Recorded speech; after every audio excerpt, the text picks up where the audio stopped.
Hey guys, what's going on? It's Lefty from 643 Productions back again with another video commentary. And I did a video about the BioShock Infinite pre-order. And I was wondering whether it was not really like a scam, like a BioShock or 2K and Steam are in cahoots trying to screw people, even though, I mean, they're businesses and that's what business is. I didn't mean to say that, or I don't mean to say that. But I was just wondering, I was like, isn't it a little bit close to that? And, isn't it also like a little bit manipulative because, Steam and 2K can make up whatever arbitrary benchmarks they want, considering they can, they haven't told consumers what those benchmarks are. So they, regardless of whatever bonuses are given out, they can just say, oh, well, yeah, no, you didn't reach that bonus because the benchmark was this. And, but then I'm thinking, aren't consumers at fault too? Consumers are at fault for a lot of these.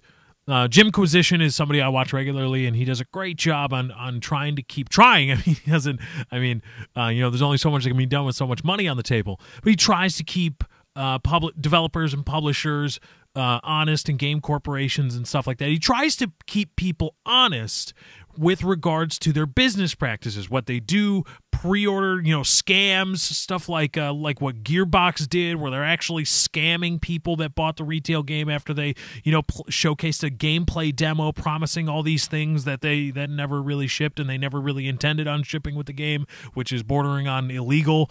And he does a good job of that, but the other thing that I think we have to remember, and I have to remember, because, I was guilty of it too. I'm the one that didn't read all of the things that I should have with respect to the Steam sale. I'm the one. I did it. Me. Consumers are also partly at fault for the reason things like EA's microtransactions on a fully retail-priced game and on-disc DLC, always online DRM, all this stuff, consumers are partly at fault for it because there wouldn't be a market for those things. Those things would not last long, if at all, considering this is a billion-dollar industry, if the consumers wouldn't stand for it. Look at COD Elite. COD Elite and COD Elite Premium, which was brought forth in the days of Modern Warfare 3, turned out to just be people saw it for what it was. It wasn't a scam necessarily, but COD Elite, the service was just bullshit. The site was awful, never up, always broken. It was clearly just a season pass for DLC. That's all COD Elite was designed to do. And the COD community, for better or for worse in other areas, said, no, Activision, stop trying to shove COD Elite down our throats. Just give us a season pass, and we'll buy it if we feel like it, and we won't buy it if we don't. Stop trying to roll your gameplay and social interaction and DLC into this online interactive thing that nobody really gives a shit about, and clearly you don't give a shit about. And that stopped. Gone. Whoop. Done. And so that's why I say that a lot of these questionable practices, although the gaming corporations that employ them should be looked down upon, and they should be ostracized and criticized for these things, for being hostile towards their consumers, their consumer base also kind of lets it happen.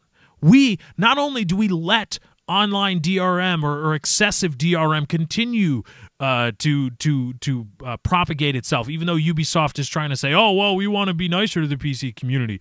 But not only is the gaming community cannibalistic in that anybody that outcries against the beloved publishers is attacked and lampooned by the irreverent fans of that publisher or game series. Just go look at my video on how Gearbox was giving consumers the shaft, and look at all the people, I can't hate Gearbox because I like Borderlands. Well, you're an idiot. But the market exists. Those things exist partly because the gaming corporations and the developers and publishers are greedy bastards. Yes, it also exists because we allow it to. idiots like me don't read all the way through Steam sales and just say, here's my money, take it for this stuff. Now, we also do it for other things, too. Steam's awesome sales. We show up in droves, PC gamers do, and we reaffirm that idea. It's like, oh, man, we should go, regular sales and give people deals and stuff, and they'll love it. But we also don't read as much as we should in the fine print. And we also allow things like excessive DRM and on-disc DLC to happen. We don't really say much about it. It's as much, I don't know if it's 50-50, corporations and consumers, but we do have to turn the finger on ourselves. I'm not going to go there with that joke. We do have to look ourselves in the mirror at some point and decide to be honest and say, you know what? Yeah, we're responsible for some of this too because we let it happen. George Carlin did a great bit about the idea of citizens being angry about politicians. And he says, well, that's stupid because the politicians aren't aliens. They didn't come from the sky. They didn't pass through a membrane from another dimension. They're Americans. They come from American schools, American parents, American families, all this stuff. They are us. So maybe it's not just that the politicians suck. Maybe the public also sucks a little bit too. And I think we have to do something similar in the gaming community. Yes, gaming corporations are sometimes inherently evil, a la Activision and EA. Sometimes they're just greedy bastards. Sometimes they're looking to lie to you and sell you as little product as possible for as much money as they can. Gearbox. Or, well, Sega also did, but Gearbox is the one that shipped the product, or Gearbox is the one that said, yes, here it is.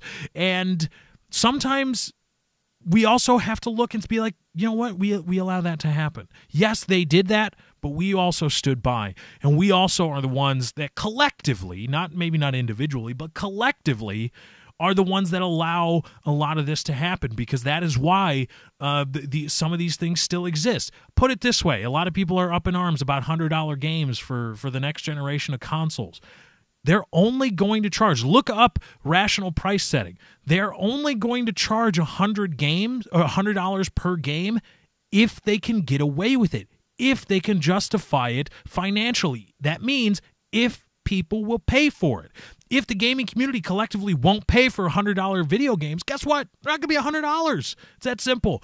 We, at some point, also have to take some of the blame, shoulder some of the blame for the evils of this community. It's not just the corporations. It's not just the developers. It's not just the publishers. But anyway, guys, that's my time. I got to get out of here. Thank you for joining. I hope you enjoyed. Be sure to drop a like on this video if you did enjoy. Remember, likes, favorites, comments, and shares for your Facebook and Twitter do help me out. Thank you guys for joining. I hope you enjoyed. I'm out.